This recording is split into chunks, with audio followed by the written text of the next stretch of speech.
Goody had a number of health scares during the 2000s. In 2002, shortly before her Big Brother 3 appearance, a cervical smear test revealed abnormal cells, a possible indicator of cancer. She was tested for ovarian cancer in 2004 and bowel cancer in 2006, with negative results for each. Goody had hospital tests in early August 2008. After her fourth cancer scare, she had collapsed 4 times. On August 19, while she was on the Indian reality show Big Boss, Goody was told that test results confirmed cervical cancer. According to her spokesperson, "It looks like her cancer is at an early stage, but we will have to wait until she gets back to Britain and sees a specialist and has more tests." On September 1, 2008, it was reported that Goody's cancer was advanced and life-threatening and she would have surgery followed by chemotherapy. Doctors gave her a 65% chance of survival. Further tests and a radical hysterectomy went well, according to her publicist, and Goody began chemotherapy and radiotherapy.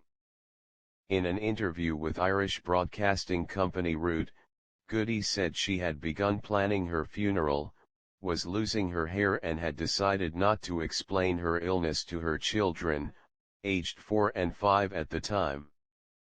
On February 4, 2009, Goody's publicist, Max Clifford, confirmed that her cancer had spread to her liver, bowel and groin. A previous 40% chance of survival was withdrawn, and she began treatment to prolong her life. On February 7, Clifford reported that Goody had emergency surgery in London to remove a tumor on her bowel. On February 14, Clifford confirmed media reports that doctors at the Royal Marsden Hospital in London had classified her cancer as terminal.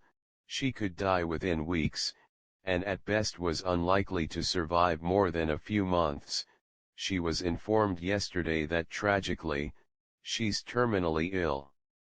She was obviously devastated. Goody then began drawing up a will and planning for the care of her 2 sons. On March 5 in the Royal Marsden Hospital, Goody asked to be baptized. 2 days later, she and her sons were christened. Clifford confirmed that this was her last public appearance, and she had already said her goodbyes to her family. "We're hoping and praying that Jade pulls through, but the fact of the matter is that she now only has a short time to live."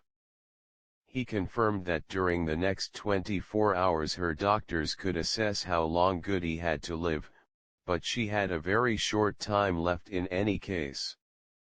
Jack Tweed was allowed to extend his curfew, spending a last night with his wife before she said goodbye to the rest of her family. When the news spread that Goody's cancer was terminal, medical authorities in the UK began reporting a surge in requests from women, particularly younger women, for cervical cancer screening. This reversed a trend which had seen demand for screening decline over the past decade, with the greatest decline among women aged 25 to 29.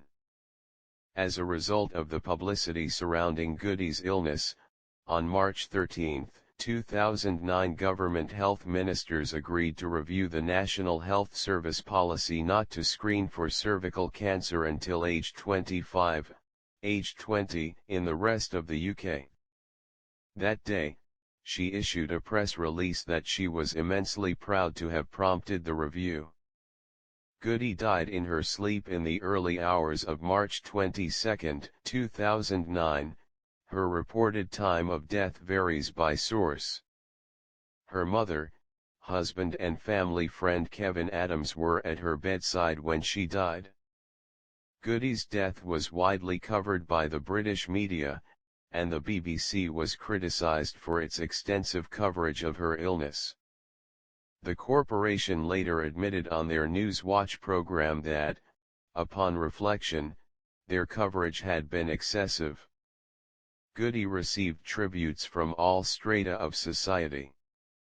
British Prime Minister Gordon Brown said, "She was a courageous woman both in life and death, and the whole country has admired her determination to provide a bright future for her children." Her funeral service took place at noon on 4 April at St John's Anglican Church, Buckhurst Hill, Essex, and later that day she was buried near her home in Epping Forest. The funeral cortege consisted of 21 cars, one of which was a Bentley used by the family. Several celebrities, including David and Victoria Beckham and Simon Cowell, sent flowers, and Davina McCall, Jamelia and Anthony Costa were among the mourners. The funeral was estimated to cost £30,000. Goody's coffin was white. She was buried in her wedding dress with two pictures, one of each of her sons, at her side. Her sons did not attend the funeral, their father had taken them to Australia. Thousands of mourners followed the funeral service on large screens outside the church. It was broadcast live on Sky News, which followed the service from outside since Goody had wanted a private ceremony for friends and family.